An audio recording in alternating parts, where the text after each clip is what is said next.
Welcome to question hour. Telangana Congress పార్టీలో విభేదాలు రచ్చకెక్కాయా అంటే అవుననే సమాధానమే వినిపిస్తోంది.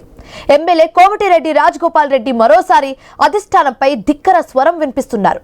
తమిళనాడులో లాగా తెలంగాణలో కూడా రాజకీయ మార్పు తీసుకురాగలమని చెప్పారు. రాజగోపాల్ రెడ్డి గతంలో కూడా అనేక సార్లు సంచలన వ్యాఖ్యలు చేశారు. తనకు ప్రాధాన్యత ఇవ్వకపోతే తానే ప్రత్యామ్నాయ శక్తిగా ఎదుగుతానని కూడా చెప్పారు. బీఆర్ఎస్ ను క్షేత్రస్థాయిలో గట్టిగా ఎదుర్కొన్న అసలైన నాయకుడిని తానేనని అంటూ చెప్పుకొచ్చారు. ఇప్పుడు మరోసారి కాంగ్రెస్ అధిష్టానంపై కీలక వ్యాఖ్యలు చేశారు. తెలంగాణ ఉద్యమంలో లేని వాళ్ళు, కాంగ్రెస్ పార్టీతో అసలు సంబంధం లేని వాళ్ళు పెద్ద పెద్ద పదవులు అనుభవిస్తున్నారంటూ మండిపడ్డారు. అభివృద్ధి పేరుతో లక్షల కోట్లు దోచుకుంటున్నారని చెప్పారు. మంత్రి పదవి రాకపోవడంతోనే రాజగోపాల్ రెడ్డి అసహనం వ్యక్తం చేస్తున్నారా అన్న చర్చ మొదలైంది. ఇప్పుడు కొత్త వాళ్ళకేనా పదవులు అంటూ ఆయన ఎవరిని టార్గెట్ చేస్తున్నారని పార్టీలో గుసగుసలు కూడా వినిపిస్తున్నాయి. సీనియర్ల అసంతృప్తిని హైకమాండ్ పట్టించుకోవడం లేదా? నేతల మధ్య విభేదాలతో ప్రజా సమస్యలు పక్కదారి పడుతున్నాయా? ఇప్పుడు ఇదే అంశంపై చర్చిద్దాం.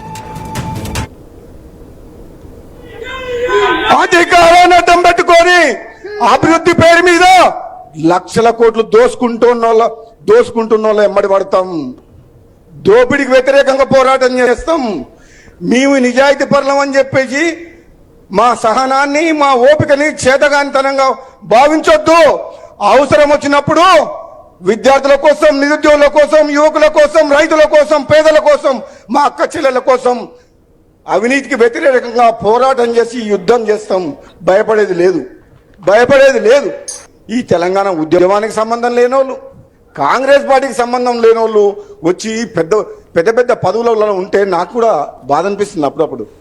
కనుక రాజకీయ పార్టీలో ఉన్నా కాబట్టి నేను ఎక్కువ మాట్లాడలేకపోతున్నాను.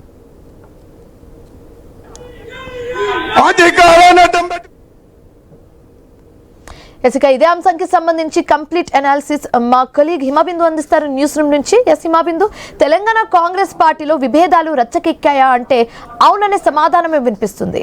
అండ్ ఈ అంశానికి సంబంధించి and also MLA Komatireddy Rajagopal Reddy చేసిన కమెంట్స్ ని ఏ విధంగా చూడొచ్చు అంటారు? Yes, thank you Shivani. Komatireddy Munugode MLA Komatireddy Rajagopal Reddy ఈ వ్యాఖ్యలు కొత్త ఏం కాదు. గతం నుంచి ఎప్పుడు కూడా సమయం దొరికినప్పుడల్లా కూడా అటు కాంగ్రెస్ ప్రభుత్వం పైన, పరోక్షంగా రేవంత్ రెడ్డి పైన కూడా చాలా విమర్శలు ఆయన మాట్లాడుతూ ఉంటుంటారు. బట్ ముఖ్యంగా కూడా ఇప్పుడు తెలంగాణ భవన్ గడప దాటి ఈ రాజకీయాలు కానీ, ఈ విమర్శలన్నీ కూడా బయట మాట్లాడుతున్నట్టుగా కూడా గతంలో చాలా ప్రైవేట్ గా కూడా మాట్లాడారు. బట్ రీసెంట్ గా కూడా తెలంగాణ పార్టీలో జరుగుతున్న అంతర్గత విభేదాలు, పదవుల పంపకంపై తీవ్ర అసంతృప్తిని ఆయన వ్యక్తం చేశారు. ముఖ్యంగా హైదరాబాద్ లో రవీంద్ర భారతిలో ఒక పుస్తక ఆవిష్కరణ కార్యక్రమంలో, ప్రైవేట్ ఒక కార్యక్రమంలో పాల్గొన్న ఆయన ఈ వ్యాఖ్యలు చేయడం మరొకసారి ఈ విషయాలన్నీ కూడా తెరపైకి వచ్చాయి. ముఖ్యంగా ఆయన కొన్ని పాయింట్స్ అక్కడ లేవనెత్తడం జరిగింది. కొత్త వాళ్ళకే పదవులు, తెలంగాణ ఉద్యమ టైంలో జెండా మోసి తెలంగాణ కోసం పాటుపడిన వాళ్ళకి చాలా అన్యాయం జరుగుతోంది. మొదటి నుంచి కూడా కాంగ్రెస్ పార్టీకి పనిచేసిన వారికి పదవులు లేవు, కొత్తగా వచ్చిన వాళ్లే పదవులు అలంకరించుకుంటూ ఉంటున్నారంటూ కూడా ఆయన మాట్లాడుతున్నారు. ముఖ్యంగా మొన్న చూసాం క్యాబినెట్ విస్తరణలో కూడా ఆయన చాలా ఆశపడ్డారు. ఆయనకి ఇచ్చిన ప్రామిస్ బట్టి ఇక్కడ క్యాబినెట్ లో కొంత మంత్రి పదవి ఇస్తారనే దీంతో ఆయన ఆశ పెట్టుకున్నారు. బట్ కొన్ని ఈక్వేషన్స్ వల్ల ఆయనకి పదవి రాలేదు. బట్ ఆ విధంగానే మనసులో అది పెట్టుకునే దీంతోనే కూడా ఎక్కడ సమయం దొరికినప్పుడల్లా ఆయన ఇలాంటి కామెంట్స్ చేస్తూ ఉంటారు. బట్ ఇప్పుడు ముఖ్యంగా కూడా తెలంగాణ కోసం పాటుపడిన వ్యక్తులకి ఎటువంటి న్యాయం జరగడం లేదు అంటూ చాలా తీవ్రమైన కామెంట్స్ చేశారు. ముఖ్యంగా జెండా మోసిన వారు చాలా అసంతృప్తితో ఉన్నారు. మొదటి నుంచి పార్టీ కోసం కష్టపడి పనిచేసిన నాయకులు, జెండా మోసిన కార్యకర్తలందరూ పక్కన పెట్టి ప్రాధాన్యత ఇస్తున్నారంటూ కూడా ఆయన ఆవేదన వ్యక్తం చెందారు. అయితే అధికారాన్ని పెట్టుకుని అభివృద్ధి పేరుతో చాలా వరకు లక్షల కోట్లు దోచుకుంటున్నారంటూ కూడా సొంత పార్టీ పైన ఆయన విమర్శలు వ్యక్తం చేశారు. ముఖ్యంగా అంటే మేము నిజాయితీ పరులము, మౌనంగా ఉన్నాం కాబట్టి మా మంచితనాన్ని చేతకాని తరంగా కూడా తీసుకోవద్దు. ముఖ్యంగా అంటే ఆయన చేసిన కామెంట్స్ బట్టి ఈసారి ఊరుకునే ప్రసక్తి లేదు. ఎలా అయితే కూడా తమిళనాడు రాజకీయాల్లో ఎటువంటి మార్పు తీసుకొచ్చామో ఇక్కడ తెలంగాణ రాష్ట్రంలో కూడా అటువంటి మార్పును తీసుకొస్తామంటూ కూడా ఆయన హెచ్చరికలు చేశారు. దీనికి సంబంధించి కూడా ఇప్పటికే సీనియర్ నాయకులు అసంతృప్తిపై ఉన్నారు. ఆయన మాట్లాడడం, ఇట్లా మీడియా ముఖంగా మాట్లాడడం కరెక్ట్ కాదు అంటూ కూడా క్రమశిక్షణ చర్యలు తీసుకుంటామంటూ కూడా క్రమశిక్షణ కమిటీ మల్లు రవి కూడా స్పందించారు. అంతర్గత విషయాలు అక్కడ కూడా బయట మాట్లాడకూడదు అంటూ కూడా ఆయన చెప్పిన పరిస్థితి. బట్ చూడాలి, సమయం దొరికినప్పుడల్లా కూడా ఆయన సొంత పార్టీ నాయకుల పైన, పరోక్షంగా రేవంత్ రెడ్డి పైన ఇలా విమర్శలు గుప్పిస్తూ ఉంటుంటారు. బట్ ఇది ఎంతవరకు ఇప్పటికే చూస్తున్నాము, కాంగ్రెస్ పార్టీలో చాలా అంతర్గతమైన విభేదాలు ఇవన్నీ కూడా రచ్చకెక్కుతూ ఉన్నాయి. గతంలో కూడా యాదాద్రి ట్రస్ట్ బోర్డుకి సంబంధించి కూడా చాలా సొంత పార్టీ నాయకులే విమర్శించిన పరిస్థితి. బట్ ఒక్కొక్కటిగా అంటే కాంగ్రెస్ పార్టీలో ఉన్న నాయకులందరూ కూడా అసంతృప్తితో ఉన్నారు. అసలు అధిష్టానం ఎందుకు హైకమాండ్ దీని గురించి కూడా పట్టించుకోవడం. బట్ ఇదంతా కూడా చెప్తే కాంగ్రెస్ పార్టీకి ఏమైనా కూడా భవిష్యత్తులో నష్టం జరుగుతుందో చూడాలి. దీన్ని విపక్షాలు ఏ విధంగా కూడా తీసుకుంటాయి. సొంత పార్టీ నాయకులే సొంత పార్టీని విమర్శిస్తూ ఉంటే ఇవంతా కూడా ఒక అస్త్రాలుగా మారుతాయి ప్రతిపక్షాలకి. బట్ ఏ విధమైన కూడా చర్యలు తీసుకుంటారు, దీనిపైన ఏమైనా మాట్లాడతారు అనేది కూడా చూడాలి. ఇంకొకటి, ఇందిరమ్మ గృహ నిర్మాణ పథకం సంబంధించి కూడా ఎవరైతే కూడా లబ్ధిదారులు ఉంటారో వాళ్ళకి నిబంధనలకు సంబంధించి చాలా వరకు కూడా అక్కడ విమర్శించారు. ఒక ఇళ్ల నిర్మాణం మధ్యలోనే బిల్లులు ఆలస్యం అవుతున్నాయి అంటున్నారు. ఒక ఇంటికి అంటే 5 లక్షలు అలాట్ చేయడానికి 500 నిబంధనలు పెడుతున్నారంటూ కూడా ఆయన మాట్లాడడం జరిగింది.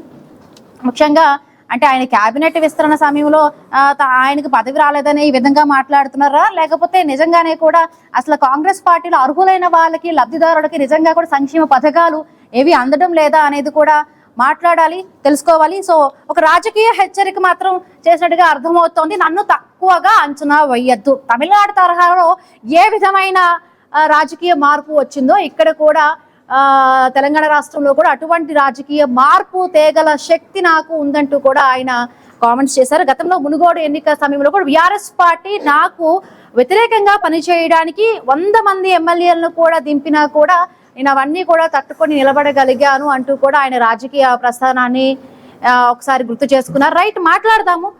గతంలో ఇలాంటి వ్యాఖ్యలు చేశారు, రీసెంట్ గా కూడా మళ్ళీ ఇలాంటి మాటలే మాట్లాడుతూ ఉన్నారు. తెలంగాణ బ్యూరో చీఫ్ కిరణ్ మనతో పాటు జాయిన్ అయ్యారు లైవ్ లో. Very good morning Kiran.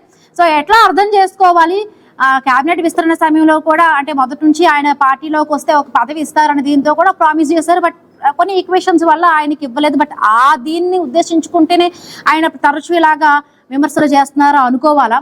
ఇంకొకటి చూసాం, ఎప్పుడుకో తెలంగాణ భవన్లో అక్కడ అంతర్గతంగా కూడా పార్టీ నాయకుల మధ్య ఏవైనా విభేదాలు ఉంటాయి. బట్ ఒక ప్రైవేట్ కార్యక్రమంలో జరిగిన పుస్తకావిష్కరణ కార్యక్రమాలు ఈ విధంగా మాట్లాడడం, దీనికి ఇప్పటికే మల్లు రవి కూడా క్రమశిక్షణ చర్యలు తీసుకుంటాం, ఇలా మాట్లాడకూడదు మీడియా ముఖంగా అంటూ కూడా హెచ్చరించారు. సో ఎట్లా ఇప్పుడు రీసెంట్ గా చేసిన కోమటిరెడ్డి వ్యాఖ్యల్ని ఎట్లా చూడాలి కిరణ్? సింహబిందు సహజంగా నియోజకవర్గానికి నిధులు రావడం లేదు, నియోజకవర్గ అభివృద్ధి జరగడం లేదు, మంత్రులు రావడం లేదు, అదేవిధంగా ఇందిరమ్మ ఇల్లు సంబంధించి బిల్లులు మంజూరు కావడం లేదు, ప్రజలు చాలా ఇబ్బందులు పడుతున్నారు అనేటువంటి ఇటువంటి అంశాలన్నీ కూడా సహజంగా ప్రతిపక్ష నేతల నుంచి కూడా వినబడతా ఉంది. కానీ అధికార పార్టీ సంబంధించిన ఎమ్మెల్యేని ఇటువంటి వ్యాఖ్యలు చేయడంపై కూడా ఇప్పుడు పార్టీలు ప్రకంపనలు సృష్టించినటువంటి పరిస్థితులు కూడా ఉన్నాయని చెప్పొచ్చు. ఈ వ్యాఖ్యలు ఎవరు చేశారంటే మునుగోడు ఎమ్మెల్యే కోమటిరెడ్డి రాజగోపాల్ రెడ్డి. ఇన్ని రోజులు కొంత సైలెంట్ మోడ్ లో ఉన్నటువంటి రాజగోపాల్ రెడ్డి మళ్ళీ దూకుడు పెంచారు. ఓ విధంగా చెప్పాలంటే నిన్న మాట్లాడేటువంటి మాటలు చూస్తుంటే ఇక ఆయన రేవంత్ రెడ్డితో తాడో పేడకు సిద్ధమవుతున్నట్టు కూడా ఇండైరెక్ట్ గా మనకు ఇంటిచ్చినటువంటి పరిస్థితి కూడా మనం చూస్తా ఉన్నాం. అదే మొదటి నుంచి కూడా కోమటిరెడ్డి రాజగోపాల్ రెడ్డి మంత్రి పదవి ఆశించారు. జూన్ మొదటి వారంలో మంత్రివర్గ విస్తరణ ఉంటుంది. ఆ విస్తరణలో భాగంగా తనకు మంత్రి పదవి ఖాయమని కూడా ఆయన ఆశించారు. ఇంకా చివరి ఆశలు కూడా వదులుకున్నటువంటి కోమటిరెడ్డి రాజగోపాల్ రెడ్డి ఇక తగ్గేది లేదు, ఆగేది లేదు అన్నట్టు కూడా ఆయన కామెంట్స్ చూస్తుంటే ఇక ఆయన రేవంత్ రెడ్డితో తాడో పేడకు సిద్ధం అవుతున్నట్టే అని కూడా సంకేతాలు మనకు స్పష్టంగా కనబడతా ఉన్నాయి. నిన్న హైదరాబాద్ లో ప్రైవేట్ కార్యక్రమంలో పాల్గొన్నటువంటి కోమటిరెడ్డి రాజగోపాల్ రెడ్డి చాలా ఆసక్తికరమైనటువంటి ఘాటు వ్యాఖ్యలు కూడా చేశారు. అయితే కాంగ్రెస్ పార్టీ అంటే పార్టీకి సంబంధం లేని వారంతా కూడా పదవిలో కూర్చున్నారనేటువంటి ఒక ఆవేదన కూడా ఆయన వ్యక్తం చేయడం జరిగింది. మరోవైపు ఏదైతే కోమటిరెడ్డి రాజగోపాల్ రెడ్డి చేసినటువంటి వ్యాఖ్యలు ఇప్పుడు పార్టీలో చాలా దుమారాన్ని కూడా రేపుతున్నటువంటి పరిస్థితులు కూడా మనం చూస్తా ఉన్నాం. ఎందుకంటే ఆయన చాలా క్లియర్ గా మాట్లాడాడు, తనకు రాష్ట్ర రాజకీయాలను మార్చేటువంటి శక్తి ఉంది, అదేవిధంగా శాసించేటువంటి శక్తి ఉంది అనేటువంటి కామెంట్స్ కూడా జరిగింది. అంటే ఈ కామెంట్స్ వెనక మతలం ఏంటి అనేటువంటి ఒక చర్చ కూడా ఇప్పుడు కొనసాగుతున్నటువంటి పరిస్థితి కూడా మనం చూస్తా ఉన్నాం. అంటే క్లియర్ గా ఆయన చెప్తుంది ఏంటంటే తాను గతంలో కూడా ఆయన మాట్లాడారు. అంటే మంత్రి పదవి విషయం సంబంధించి ప్రస్తావన వచ్చినప్పుడు మంత్రి పదవి రాకపోతే తన గురి సీఎం పీఠం పైనే అంటూ కూడా చాలా ఆసక్తికరమైనటువంటి వ్యాఖ్యలు చేశారు. ఇప్పుడు కూడా అదే చేస్తా ఉన్నారు. ఎందుకంటే రాజగోపాల్ రెడ్డి అంటే చాలా కమిట్మెంట్ ఉన్న లీడర్ గా గుర్తింపు ఉంది. ఎస్ కిరణ్, మనతో పాటు మీ కాసేపు అలానే హోల్డ్ లో ఉండండి. బీఆర్ఎస్ ఎమ్మెల్సీ కపిల్ భాయ్ దిలీప్ కుమార్ గారు మనతో పాటు ఫోన్ లో సిద్ధంగా ఉన్నారు. నమస్తే అండి దిలీప్ కుమార్ గారు. మేడం నమస్తే. రైట్, సమయం దొరికినప్పుడల్లా కూడా కాంగ్రెస్ పార్టీ పైన పరోక్షంగా రేవంత్ రెడ్డి పైన ఇట్లా విమర్శలు చేస్తూ ఉంటారు Munugode MLA Rajagopal Reddy. So recent గా కూడా పార్టీ అంటే జెండా మోసిన కార్యకర్తలకు ముఖ్యంగా కూడా పక్కన పెట్టి కొత్తగా వచ్చిన వాళ్ళకి అవకాశాలు వస్తున్నాయి. కాంట్రాక్టులు అంటే ఏదైతే కూడా కాంట్రాక్టులు అన్ని కూడా పక్కదారి పడుతున్నాయి. చాలా విమర్శలు చేశారు. ఎట్లా చూస్తున్నారు? ఎప్పట్లాగే ఆయనకి పదవి రాలేదు కాబట్టి ఆ విధమైన కామెంట్స్ చేస్తున్నారు అనుకోవాలా?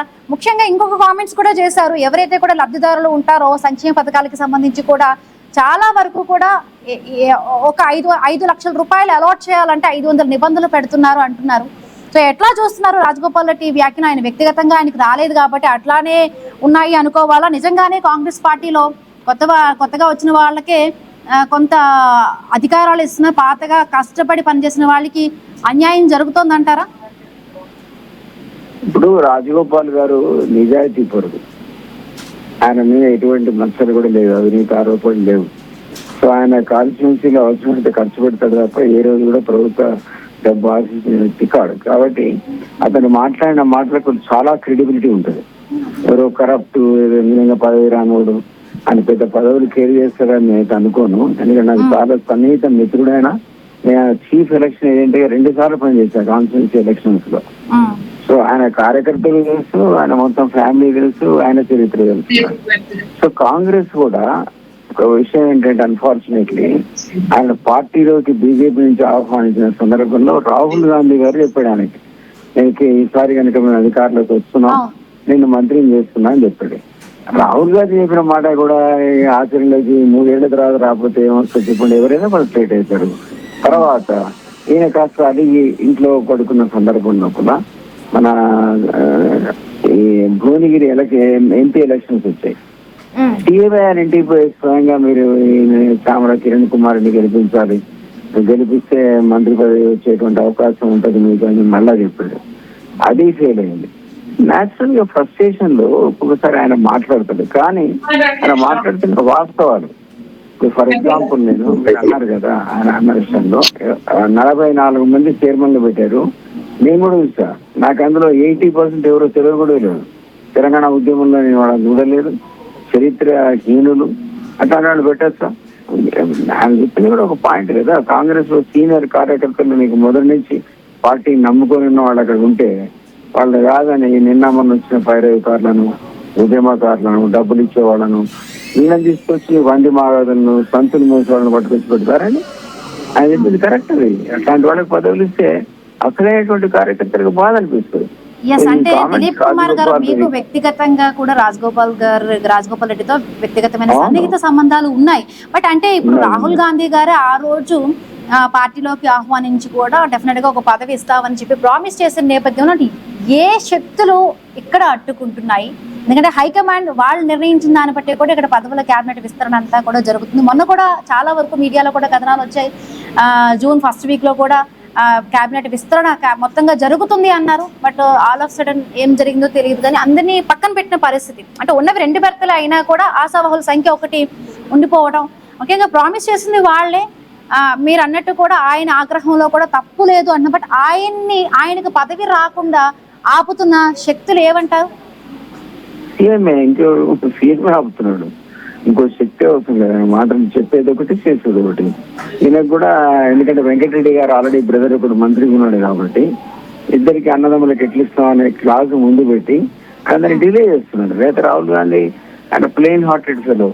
ఆయన ఎప్పుడు కూడా మాట అంటే ఇంప్లిమెంట్ చేయాలని చూస్తాడు, వాగ్దానం నెరవేర్చుకుంటాడు. ఆయన కానీ ఆయన మదర్ గాని ఆ మాటకు సోనియా గాంధీ కూడా తెలంగాణ ఇస్తానని వాగ్దానం చేసినందుకు అందరు పోయి తెలంగాణ ఇస్తే కాంగ్రెస్ 2 స్టేట్స్ లో పోద్దని చెప్పినా కూడా కేర్ చేయకుండా ఇచ్చిన వాళ్ళు ఆ విధంగా ఒక మాట కట్టుబడి ఉండేటువంటి వ్యక్తులు. ఆయనకు ఈ లోకల్ కుట్రలు, కుతంత్రాలు, ఈ వర్గీకరణలు తెలియవు. అందుకని రాహుల్ గాంధీ ప్లేన్ గా చెప్పాడు, అన్న వస్తుంది అధికారులకు, నువ్వు తప్పకుండా రా, నీకు మంత్రిని చేస్తాను. ఆ రోజు ఆయన అనుకున్నాడు. కానీ సీఎం పోయి ఈ ఫ్యాక్టరీ చెప్పుకుంటాడు, రెడ్లు ఇంతమంది అయ్యారు, అన్న ఆల్రెడీ మంత్రి ఇది అది చేస్తాము చేయలేమని చెప్పి ఏదో పెడితే లేదు సీఎం అన్నది ఇప్పుడు ఇంతకుముందు మనం అనుకున్నట్టు 44 మంది చైర్మన్లు సీఎం రాసుకొని పోయి లిస్టు మొత్తానికి నోటు క్లియర్ తెచ్చుకోలేడు. 44 మందిలో 10 మందికి 20 మందికి స్టేటస్ ఇచ్చాడు క్యాబినెట్. మరి అట్లా అంటప్పుడు సీఎం మాట చెల్లుతోంది కదా ఈ రోజు కూడా మనందరూ తెలుసు. ఎంటైర్ కంట్రీలో నెలకు 15,000 కోట్లు తీసుకుని మూట చెల్లించి వస్తుంటాడు ఆయన, రూమర్ చెప్తున్నాడు నేను. అది అంటే ఆయనకి ఇంకా కమాండ్ ఉంది అక్కడ కంట్రీలో, ఎవడు లేడు except DK Arun, Shivakumar and ఈయన తప్ప ₹1 కాంగ్రెస్ పార్టీకి వాళ్ళ కార్యక్రమాలకు కానీ రాహుల్ గాంధీకి కానీ పార్టీ ఫండ్ ఇచ్చేవాడు లేనే లేడు. కాబట్టి సహజంగా సీఎం అక్కడ గ్రిప్ వచ్చింది, తన మంత్రి అక్కడ పార్టీ ఫండ్ ఇస్తున్నాడు కాబట్టి. సో ఈయన నిలవరిస్తున్నాడు. అయితే ఎప్పుడో ఇచ్చేవాడు రాహుల్ గాంధీ అంటే ఇచ్చిపడేయండి అనేవాడు, ఇద్దరు కాదు 3 అన్నమూలు అయ్యండి అనేవాడు ఆ టైం. సో అది జరగలేదంటే కేవలం సీఎం కుట్ర. అంటే గతంలో కూడా అంటే యాదాద్రి ట్రస్ట్ బోర్డుకు సంబంధించి కూడా నియామకాలకు సంబంధించి చాలా వరకు కాంగ్రెస్ నాయకుల నుంచి కొంత అసంతృప్తి వస్తోంది. ఇప్పుడు తరచూ కూడా ఇలా వ్యాఖ్యలు చేయడం, హైకమాండ్ దీన్ని పట్టించుకోకపోతే కాంగ్రెస్ పార్టీకి నష్టం కాదంటారా ఇదంతా? చూసుకోమనండి, ఎందుకు వచ్చిందంటే వాళ్ళకి బేసిక్ క్వశ్చన్ దగ్గరికి వచ్చి నిలబడతారు అని మనం ప్రామిస్ చేసాం మంత్రి పదవి ఇస్తామని, ఇవ్వలేదు కాబట్టి ఇది రియాక్షన్. ఎవరికైనా చిన్నపిల్లాడు చెప్తాడు, స్కూల్ పిల్లాడు, అరే మీకు ఇస్తా అని చెప్పి ఇవ్వకపోతే మీకు కోపం వస్తుంది, నాకు కోపం వస్తుంది. యాదగిరి ట్రస్ట్ కూడా స్థానిక ఎమ్మెల్యేకి చెప్పకుండా ట్రస్ట్ చేయొచ్చానని నమ్మతాను. ఆయన నియోజకవర్గం మునుగోడు అని తీసుకొచ్చేయచ్చా? మీరు చెప్పండి నాకు. ఆయన ఎలక్టెడ్ ఎమ్మెల్యే, పవర్ఫుల్ ఎమ్మెల్యే, ఒక ఎంపీ చేశాడు, ఎమ్మెల్సీ చేశాడు, కొన్ని నిజాయితీ పరుడు. ట్రస్ట్ మెంబర్ నువ్వే చెప్పి పేరెంట్ ఆయన డబ్బులు తీసుకొని చేస్తాడా? ఎవడు బెస్ట్ పర్సన్, ఎవడు కార్యకర్త వాడికి ఇస్తాడు. అతనికి కూడా చెప్పకుండా నువ్వు ట్రస్ట్ నిర్మాణం చేస్తా అంటే ఇదేం పద్ధతి అండి కాంగ్రెస్ కి? వాళ్ళు నిజంగా చెప్తున్నా, ఈరోజు కాంగ్రెస్ యొక్క ఆగడాలు, వాళ్ళు చేసిన పిచ్చి పనులు ఎట్లా అంటే రేపు పొద్దున కాంగ్రెస్ ను భూస్థాపితం ఎవరు చేస్తారంటే వీళ్ళు ఇట్లాంటి చర్యలే. రాబోయే ఎలక్షన్స్ లో అతిగతి లేకుండా పోతారు. ఇంకొకటి అంటే పాలనా సంక్షేమంపై కూడా చాలా ఆరోపణలు చేశారు. అంటే అభివృద్ధి పేరుతో నిధులు పక్కదారి పడుతున్నాయి, దుర్వినియోగం అవుతున్నాయి అంటూ కూడా కామెంట్స్ చేశారు. ఇంతకుముందు మీరు అన్నారు కదా, కాంట్రాక్ట్ కూడా ఇట్లా వేరే వాళ్ళకి ఇస్తున్నారు, అది ఇస్తున్నారు. అందులో ప్రతిదీ కూడా నిజమే. గతంలో మన ఊళ్ళలో పోయి అడిగితే ఎటువంటి పరిస్థితి వచ్చిందంటే వీటికంటే వాడేనే ఉంటున్నారు. అది కాంగ్రెస్ తెచ్చుకుంది చేతులారా. ఎందుకంటే ఇప్పుడు ఒకప్పుడు మనం కుటుంబము, అవినీతి, ఆశ్రిత పక్ష పరిపాలన అని అనుకుంటే అంటూ ఉండేవాడు. అంటే గురువుగా కేసీఆర్ తిట్టి 10 ఏళ్ళు. అయితే ఆయన కంటే 100 రెట్లు కరప్షన్ జరుగుతుంది ఈరోజు. వాళ్ళు ఒక కుటుంబంలో 6 కనుక కరప్షన్ చేస్తే ఈరోజు ఊరికి 6 తయారయ్యారు. కాంగ్రెస్ లో ఇప్పుడు ఎట్లుందంటే నీకెంతో నువ్వు దోచుకో, నాకెంతో నీ ఎంత దోచుకుంటా అనే పరిస్థితులు వస్తారు. అంటే మళ్ళీ అధికారంలోకి రాదు అనే ఫీలింగ్ తోనే కూడా, అంటే ఎంత పెద్ద ఎత్తున కూడా సీనియర్ లీడర్ల నుంచి కూడా ఒక రకమైన విమర్శలు వస్తున్నాయి. బట్ అయినా కూడా పట్టించుకోవడం, ఎవరికి కావాల్సినంత వాళ్ళు ఇప్పుడే సర్దుబాటు చేసుకునే విధంగా కూడా అప్పుడే పార్టీలో ఒక రకమైన డిస్కషన్ ఏమైనా స్టార్ట్ అయిందా? ఆ విధంగా కూడా పార్టీ వైఖరి మారిందంటారా? 100% కరెక్ట్ చెప్పారు మీరు. వాళ్ళకి ఇంకా దోచుకోవడానికి ఉన్న 2 ఏళ్లలో ఫుల్ దోచుకుంటేనే మంచిది. తర్వాత ఎవడు జైలు పోతాడు, ఎవడు సెంచర్ కూడా పోతాడు తర్వాత సంగతి. కానీ ఇప్పుడు వాళ్ళు అవినీతి చేయదలుచుకుంటే పాపం చివరి 2 ఏళ్ళే దోచుకోవాలి ప్రజల్ని. ఇప్పుడు ఆల్రెడీ చేశారు, మీరు ఆల్రెడీ దోచుకుంటారు, యథాశక్తి దోచుకుంటారు. ఎందుకంటే మీరు కాంగ్రెస్ ఎవరైనా అడగండి, మీరు చెప్పిందే చెప్తారు, మేము వచ్చేదా చచ్చేదా, అందుకే అవకాశం వచ్చింది కాబట్టి దోచుకుంటూ ఉంటారు. ఆ పరిస్థితి కాంగ్రెస్ ని తీసేసిన వాళ్ళు సీఎం ఆయన ముఠా అంటున్నాను నేను. ముఖ్యంగా దిలీప్ కుమార్ గారు ఆయన ఇంకొక కామెంట్ కూడా చేశారు. ఏదైతే కూడా అటు తమిళనాడులో ఎటువంటి రాజకీయంగా మార్పు జరిగిందో తెలంగాణలో కూడా, తెలంగాణ రాష్ట్ర రాజకీయాలు అటువంటి రాష్ట్ర రాజకీయాలు మార్చే శక్తి నాకుందంటూ మాట్లాడారు. ఆయన చాలా వరకు కూడా ఎటువంటి కాంగ్రెస్ పార్టీ ఆయనకి వచ్చినప్పుడు కూడా అటు మన రాహుల్ గాంధీ నుంచి కూడా ఆయనకి మంచి ప్రామిస్ వచ్చింది. బట్ ఇవన్నీ కూడా డెఫినెట్ గా ఆయన ఒక కాంట్రాక్టర్ కాబట్టి మంచి డబ్బులు అన్నీ ఉండుంటాయి. సో నిజంగా ఆ మాటలు మరింత బలం చేకూరే విధంగా కూడా ఆయన దగ్గర ఉన్న డబ్బు ఇవన్నీ ఆలోచించదు అంటారా? మైనస్ అవుద్ది కదా కాంగ్రెస్ పార్టీకి. ఏమవుతుంది, అవసరం అయితే 2,000 కోట్లు ఖర్చు పెడతాడు రాజగోపాల్. రేపు పొద్దున పార్టీ నుంచి వెళ్ళిపోయి వేరే పార్టీ పెట్టదలుచుకుంటే ఆయన అవసరం అయితే 2,000 కోట్లు ఖర్చు పెడతాడు. ఆ దమ్మున్న లీడర్గా లేడు తెలంగాణ కాంగ్రెస్ లో. అయితే నేనేమన్నానంటే మీరు అనేది కరెక్ట్, ఆయన చెప్పింది కరెక్ట్. మద్రాస్ లో విజయ్ అనేవాడు అసలు మందు ఇస్తే తప్ప, బాటిల్ సీసా ఇస్తే తప్ప, డబ్బులు ఇస్తే తప్ప ఓటు వేయరు అనుకునే జనం ఒక పార్టీలన్నిటికీ చెంప పెట్టి పెట్టాడు. నువ్వు ఏం పంచుకో, ఏం డబ్బులు ఇచ్చుకో, అసలు కేర్ కూడా లేకుండా మార్పును కోరుకొని విజయ్ ముఖాన్ని చూసి అధికారులు తీసుకొచ్చి కూర్చోబెట్టారు. ఒక సంచలనం ఉంది ఆ విక్టరీ అనేది. దేశ ప్రజలందరికీ కూడా, ఓటర్లకు, పొలిటికల్ పార్టీలకు కూడా కనువిప్పు కావాల్సినటువంటి ఎలక్షన్ అది. సో అది దృష్టిలో పెట్టుకుని ఆ మాట అన్నాడు. తెలంగాణలో కూడా, తెలంగాణ అనేది ఉత్తగొచ్చిన తెలంగాణ కాదు, 1200 ఆత్మ బలిదానాల మీద నిర్మాణమైన తెలంగాణ. ఇక్కడ తెలంగాణలో మీరు నేను ఉద్యమకారులు ఏం కోరుకుంటామంటే, ఇక్కడ కూడా తెలంగాణలో ఒక ఆదర్శవంతంగా ఉండాలి, తెలంగాణ ఉద్యమకారులు గౌరవించబడాలి, పదవులు వస్తే ఉద్యమకారులకి రావాలి, అవినీతి రహిత సమాజ నిర్మాణం జరగాలి, యువతకు ముందు ప్రాధాన్యత ఇవ్వాలి, రైతులకు ఇవ్వాలని కోరుకుంటాం. ఈ రోజు కాంగ్రెస్ చేయట్లేదు. కాబట్టి వారు అనుకున్న సర్కారు అంతకంటే ఎంతమంది అన్నా కదా వీడికంటే వాడేనే, ఆ దిశకు ప్రజలు వచ్చారు. ఎందుకు మర్చిపోయిన కేసీఆర్ మళ్ళీ జ్ఞాపకం చేసుకుంటున్నారు? ఎందుకంటే he has done his performance is much better than this guy కాబట్టి అనుకుంటారు. కాబట్టి నేను చెప్తున్నా, వాళ్ళ బొంద వాళ్ళు చదువుకుంటున్నారు. వచ్చే 2 ఏళ్లలో వాళ్ళందరూ పడతారు, కొత్త శక్తులు పుట్టుకొస్తాయి.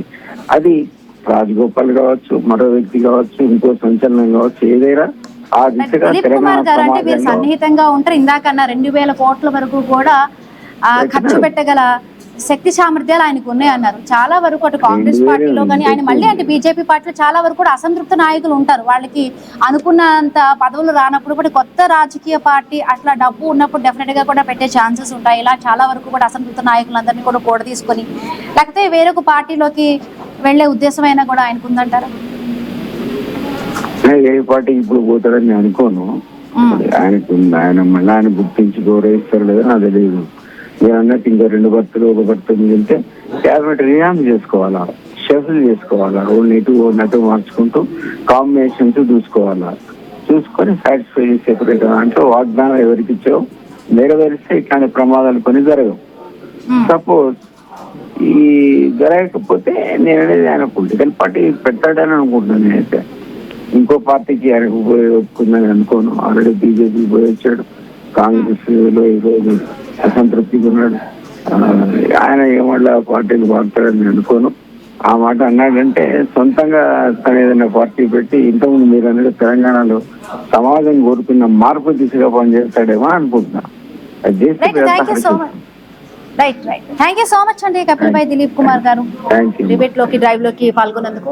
సో చూడాలి ఇప్పటితో దీనికి సంబంధించి కూడా ఇప్పటికే కాంగ్రెస్ కి అధిస్తున్న సీనియర్ నాయకులందరూ కూడా కొంత